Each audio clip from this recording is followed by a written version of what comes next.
GST platform के YouTube channel में आप सभी का स्वागत है। जी हाँ फ्रेंड्स, जीएसटी के अंदर इनपुट टैक्स क्रेडिट लेने को लेकर के एक बहुत इम्पोर्टेंट आपको रिलीफ जो है वो गवर्नमेंट ने अब थ्रू नोटिफिकेशन दे दिया है। अगर आपका इनपुट टैक्स क्रेडिट अभी तक क्लेम नहीं हो पा रहा था तो अब आप अपना इनपुट टैक्स क्रेडिट जो है वो क्लेम कर पाएंगे। और जो आपको प्रॉब्लम आती थी, जो आपको रिस्ट्रिक्शन थी, उस रिस्ट्रिक्शन से गवर्नमेंट ने कहीं ना कहीं एक रिलैक्सेशन जो है वो दिया है। किस तरीके से आपको ये बेनिफिट मिलेगा उसका पूरा डिस्कशन, और ये नोटिफिकेशन जो आया है उस नोटिफिकेशन के अंदर क्या बेनिफिट आपको exactly for the purpose of input tax credit जो मिलने वाला है, वो सारा कुछ आज हम लोग इस पे डिस्कस करेंगे। जुड़े रहिएगा इस वीडियो के एंड तक ताकि एक भी पॉइंट आपसे मिस ना हो जाए।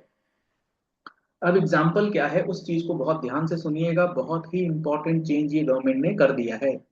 लेट सपोज एक पर्सन है चुन्नू, जो कि जीएसटी में रजिस्टर्ड पर्सन है। ये क्या काम करता है? ये काम करता है अपने रेस्टोरेंट का। इसका जो काम है वो है रेस्टोरेंट सर्विस प्रोविजन का। बहुत ध्यान से सुनिएगा, बहुत अच्छे से समझ में आएगा। और ये जो रजिस्टर्ड पर्सन है जो रेस्टोरेंट सर्विस प्रोवाइड कर रहा है, रेगुलर पर्सन है, कॉम्पोजिशन में ये नहीं है। ठीक। अब इसका प्रॉब्लम, इसके साथ जो प्रॉब्लम है वो क्या है? ये जो इसका रेस्टोरेंट का प्रीमाइसेस है, इस रेस्टोरेंट के प्रीमाइसेस को लेकर के ये लेट सपोज साल का जो रेंट पे करता है वो करता है 5 लाख रुपए। 5 लाख रुपए का ये रेंट अमाउंट जो है वो पे कर रहा है, जिसपे जीएसटी इसको भरना पड़ता है 90,000 रुपीज का, अंडर रिवर्स चार्ज मैकेनिज्म। आप सबको पता होगा कि कमर्शियल प्रॉपर्टी अगर आपने किसी अनरजिस्टर्ड व्यक्ति से ली है तो आपको आरसीएम पे करना है। और अगर रजिस्टर्ड होगा तब तो चलो वो एफसीएम में जाएगा ही जाएगा। लेकिन ये मान के चल रहा हूँ कि जहां पर ये रेस्टोरेंट है जिसका ये प्रीमाइसेस है वो 5 लाख रुपए है, इसीलिए वो जीएसटी में अनरजिस्टर्ड है। जिसकी वजह से इसको यानी कि चुन्नू जो रेस्टोरेंट का सर्विस प्रोवाइडर है उसे 90,000 का आरसीएम में रेंट पे करना पड़ रहा है। ये तो बात हो गई कि जो इसका आरसीएम पे हो रहा है ये। अब ये जो चुन्नू है ये रेस्टोरेंट सर्विस प्रोवाइड कर रहा है। अब ये जो रेस्टोरेंट सर्विस प्रोवाइड कर रहा है ये कर रहा है एक प्रीमाइसेस के अंदर। एक प्रीमाइसेस है, प्रीमाइसेस कह लीजिए या फिर आप उसको यूं कह लीजिए कि कोई भी एक बिल्डिंग है या कोई एक होटल है जहां पर अकोमोडेशन की फैसिलिटीज वगैरह होती हैं। यानी कि होटल के अंदर ये रेस्टोरेंट खोल करके बैठा है जिसमें 5 लाख रुपए का ये आरसीएम रेंट के ऊपर पे कर रहा है। अब चक्कर क्या है ना कि ये जो प्रीमाइसेस है ये स्पेसिफाइड प्रीमाइसेस की डेफिनेशन से बाहर है। अभी क्या होता है स्पेसिफाइड प्रीमाइस अभी देखेंगे। अभी आप ये एक मान करके चलिए कि ये स्पेसिफाइड प्रीमाइसेस से बाहर है, मतलब इसके जो होटल के कमरे हैं, जो होटल का बिल्डिंग है, इसके जो होटल के कमरे हैं वो 7500 से कम के हैं, 7500 से कम वाले हैं। तो इसके लिए प्रॉब्लम क्या आती है? जब ये 7500 से कम वाले प्रीमाइसेस के अंदर रेस्टोरेंट खोल के बैठा है ये चुन्नू, तो ये अपना जो जीएसटी के अंदर आउटपुट टैक्स पे कर रहा होगा वो पे कर रहा होगा 5% का। वो जो अमाउंट ऑफ टैक्स पे करेगा वो करेगा 5%। और इस पे कंडीशन सबसे बड़ी यही है कि इसको इनपुट टैक्स क्रेडिट जो है वो नहीं मिलेगा। और ये 5% का नहीं ऑप्ट करके क्या ये 18% का ऑप्ट कर सकता है? क्योंकि जब 18% करेगा तो इसे आईटीसी भी मिल जाएगा इस 90,000 का। लेकिन अनफॉर्चुनेटली अभी तक ये ऑप्शन इसके पास अवेलेबल नहीं था कि ये 18% वाली टैक्स रेट को ऑप्ट करे विथ आईटीसी वाले में। तो इसके पास एक ही रास्ता था कि भैया तुम 5% में विदाउट आईटीसी आउटपुट टैक्स दो और अपने आईटीसी को फॉरगो करते रहो। अब गवर्नमेंट ने यहां पर कर दिया है अमेंडमेंट। अब गवर्नमेंट ने अमेंडमेंट क्या करा है? ये जो होटल वाला है, जो होटल एकोमोडेशन है जहां पर ये रेस्टोरेंट की सर्विसेज वाला जो रेस्टोरेंट है वो लोकेटेड है, इस प्रीमाइसेस के पास अब ऑप्शन दे दिया है गवर्नमेंट। मान लो इसके अकोमोडेशन का जो रेट है वो 7500 से कम है, लेकिन वो अपने इस रेस्टोरेंट वाले को बेनिफिट पहुंचाने के लिए, क्योंकि इस केस में क्या हो रहा है, रेस्टोरेंट वाला कह रहा है चूंकि तुम्हारी प्रेमाइसेस, ये होटल वाले की प्रेमाइसेस 7500 से कम में आ रही है जिसकी वजह से इसका आईटीसी का नुकसान हो रहा, तो ये कह रहा है मैं अपने जगह को शिफ्ट कर रहा हूं।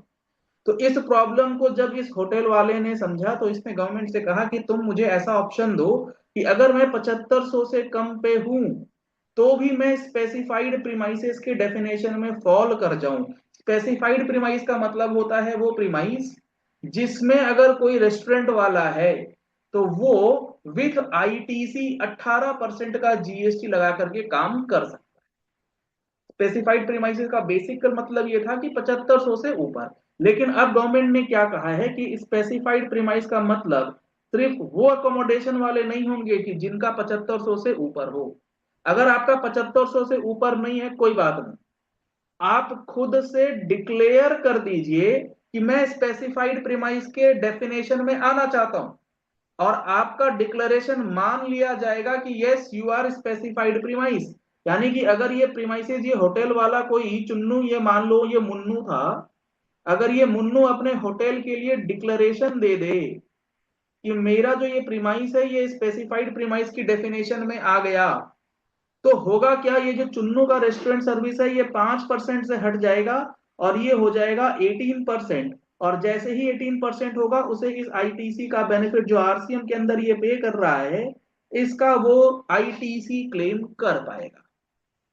तो इस तरीके से बेनिफिट जो है गवर्नमेंट ने अब रेस्टोरेंट सर्विस प्रोवाइडर को in the GST ITC rules जो है वो दिया है। क्योंकि यहां पर आप अगर देखेंगे तो इन्होंने डेफिनेशन जो है स्पेसिफाइड प्रीमाइसेस के लिए चेंज कर दिया है। स्पेसिफाइड प्रीमाइस का जो मीनिंग अब इन्होंने दिया है, अ premises from where the supplier has provided in the preceding financial year accommodation service having the value of supply of any unit above 7,500 rupees. ये पहले भी कंडीशन थी, ये अभी भी है, लेकिन प्रॉब्लम क्या थी, पहले सिर्फ यही एक कंडीशन थी।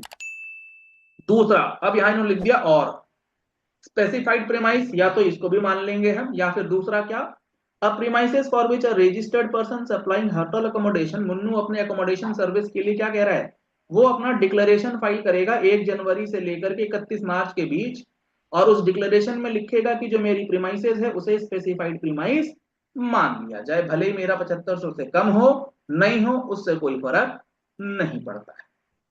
तो ये इंपॉर्टेंट अमेंडमेंट नोटिफिकेशन के अंदर कर दिया गया है। 1 अप्रैल 2025 से ये नियम जो है वो लागू हो जाएगा। तो अगर किसी का आईटीसी का नुकसान हो रहा था, क्योंकि यहां पर जब से रेस्टोरेंट वालों को आरसीएम का लोड दिया गया था उसके बाद से ये अमेंडमेंट जो है बहुत ज्यादा वांछनीय और एक्सपेक्टेड थी। कॉम्पोजिशन वालों को जो रेस्टोरेंट में है उनको तो गवर्नमेंट ने रिलैक्स कर दिया कि आपको आरसीएम देना ही नहीं है, लेकिन जो अदर देन आरसीएम वाले थे उनके लिए ये मामला फंस गया था। तो अब यहाँ पर रिलैक्सेशन के रूप में ये चीजें गवर्नमेंट ने करी है।